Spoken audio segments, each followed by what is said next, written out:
Assalamualaikum warahmatullahi wabarakatuh.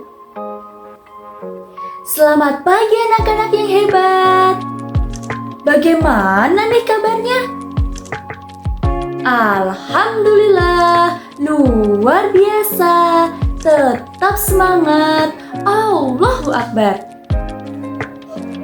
Oke, hari ini kalian bertemu lagi bersama Ibu Delvi dalam mata pelajaran Akidah Akhlak kelas 5. Nah, sebelum itu, untuk memulai pembelajaran di pagi hari ini, alangkah baiknya kita berdoa terlebih dahulu. Yuk, kalian bersihkan meja-meja kalian dan untuk siap berdoa ya. Yuk, sikap sempurna. Berdoa mulai. Bismillahirrahmanirrahim.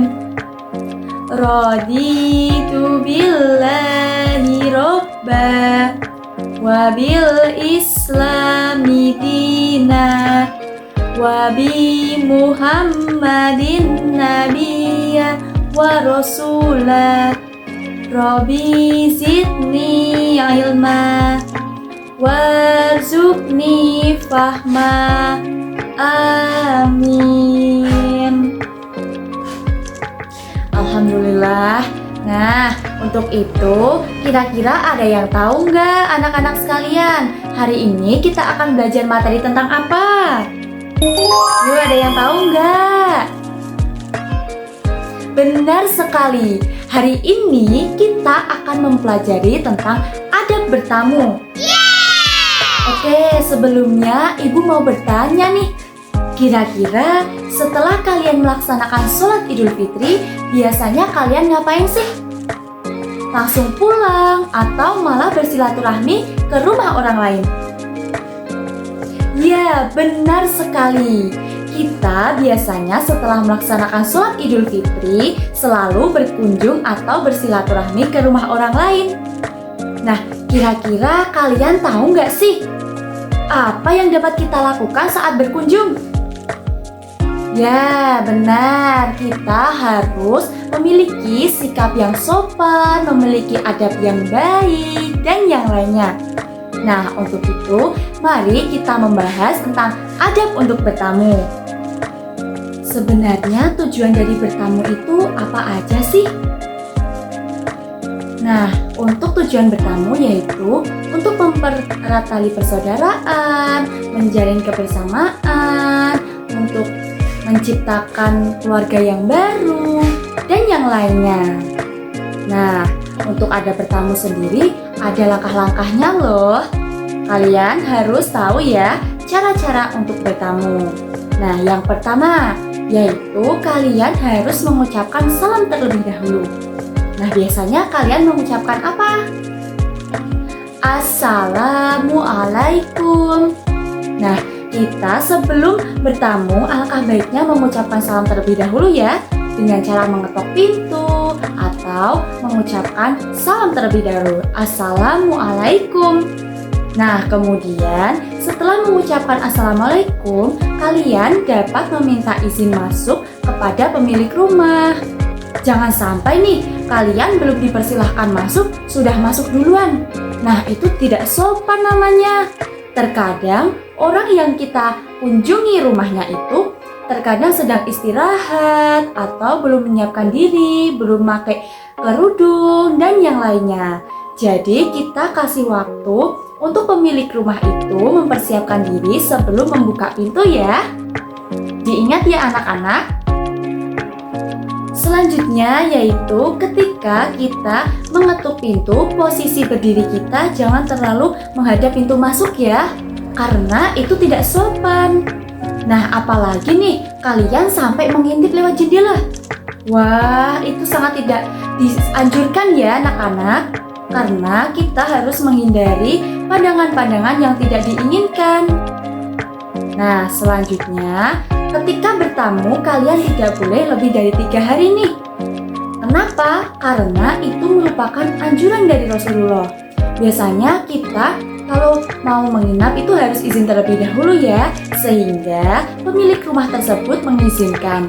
Namun jangan sampai lebih dari 3 hari, karena itu tidak baik. Selanjutnya, jika kalian telah mengetuk pintu selama 3 kali atau pemilik rumah menolak kalian untuk bertamu, maka kalian jangan memaksakan pemilik rumah untuk tetap menerima kalian ya. Itu merupakan bukan adab bertamu, karena pemilik rumah memiliki hak untuk menerima kita ataupun menolak kita untuk bertamu. Nah, jangan sampai nih kalian memaksakan untuk bertamu ya. Oke anak-anak, bisa dipahami kan? Oke, yang terakhir nih, saat kalian berkunjung pertama kali ke rumah orang lain, biasanya pemilik rumah tersebut belum mengetahui siapa kita, asal dari mana, apa dan maksud tujuannya kan? Nah, sebelum itu kalian memperkenalkan terlebih dahulu dan kalian baru menyampaikan maksud dan tujuannya. Jangan sampai pemilik rumah tersebut bingung nih atau khawatir dan curiga terhadap kalian. Bagaimana? Mudah dipahami kan? Selanjutnya kita akan mempelajari adab bagi penerima tamu. Yang pertama nih, yaitu memuliakan tamu untuk bertamu sesuai dengan sunnah Rasulullah. Yang kedua, jangan menunggu tamu datang dan lebih baik kalian mempersiapkan makanan atau hidangan, kemudian mengundang tamu untuk datang ke rumah. Nah, yang ketiga, yaitu disunahkan bagi penerima tamu untuk menemani makan. Jangan sampai nih tamu kita makan sendirian. Yang keempat, yaitu menghormati tamu, dan jika tamu ingin menginap, maka kalian tidak boleh menyuruh tamu seenaknya. Misalkan nih, saat kalian ingin makan, maka tamu tersebut suruh memasak. Nah, itu tidak baik ya. Selanjutnya yang kelima, yaitu kalian tidak boleh menyusahkan tamu. Nah, seperti yang sudah Ibu katakan tadi ya, kalian tidak boleh menyuruh tamu untuk masak. Nah, dan yang terakhir yaitu jika tamu akan pulang, kalian bisa mengantarkan sampai depan pintu rumah. Bertamu dengan niat silaturahmi merupakan sebuah ibadah yang akan mendapatkan banyak manfaatnya. Nah, agar saat bertamu tidak merugikan orang lain, maka kita harus sesuai dengan adat dan syariat yang telah ditetapkannya ya. Salah satunya yaitu memiliki adab waktu bertamu. Nah, ada kalanya saat kita bertamu ada waktu yang pas dan ada juga waktu yang harus kita hindari untuk bertamu.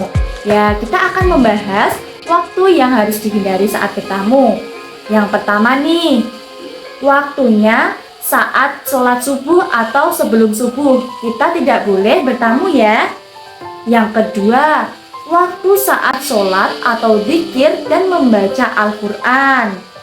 Yang ketiga, waktunya istirahat tidur siang. Nah, hal ini akan mengganggu bagi penerima tamu saat beristirahat.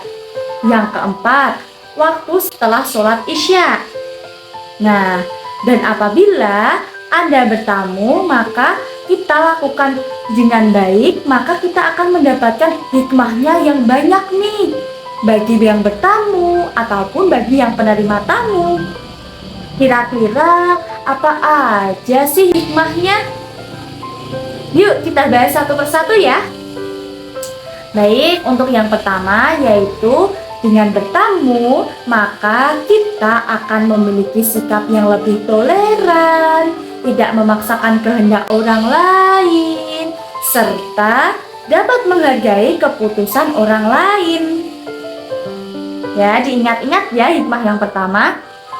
Oke, untuk yang kedua yaitu Islam tidak memandang setiap orang untuk memiliki persamaan dan kesesuaian dalam berbagai hal ataupun kepentingannya. Nah, oleh karena itu, dengan bertamu, seseorang dapat mempertemukan kesamaannya ataupun kesesuaiannya sesuai dengan menjalin silaturahmi. Kemudian yang ketiga nih, apalagi ya kira-kira? Ada yang tahu nggak? Atau anak-anak ada yang ingin maju ke depan? Oke, Ibu jelaskan saja ya. Untuk hikmah yang ketiga yaitu bertamu dapat menciptakan kedamaian, mempererat persaudaraan, dan menambah saudara baru. Nah, yang keempat nih, bertamu sebagai sarana dakwah dan menciptakan kehidupan masyarakat yang bermartabat. Dan yang terakhir yaitu dengan bertamu kita dapat diluaskan rezeki dan panjang umur untuk beribadah. Nah, bagaimana nih? Semakin paham kan ada bertamu yang baik dan benar? Semoga kalian dapat menerapkan ada bertamu tersebut dengan baik ya. Karena dirasa pembelajaran hari ini kita sudah selesai, maka Ibu tutup dengan membaca hamdalah bersama-sama. Alhamdulillahirabbil alamin. Ya, mohon maaf ya jika Ibu banyak kesalahan kata ataupun perbuatan pada kalian. Wabillahi taufiq wal hidayah. Wassalamualaikum warahmatullahi wabarakatuh.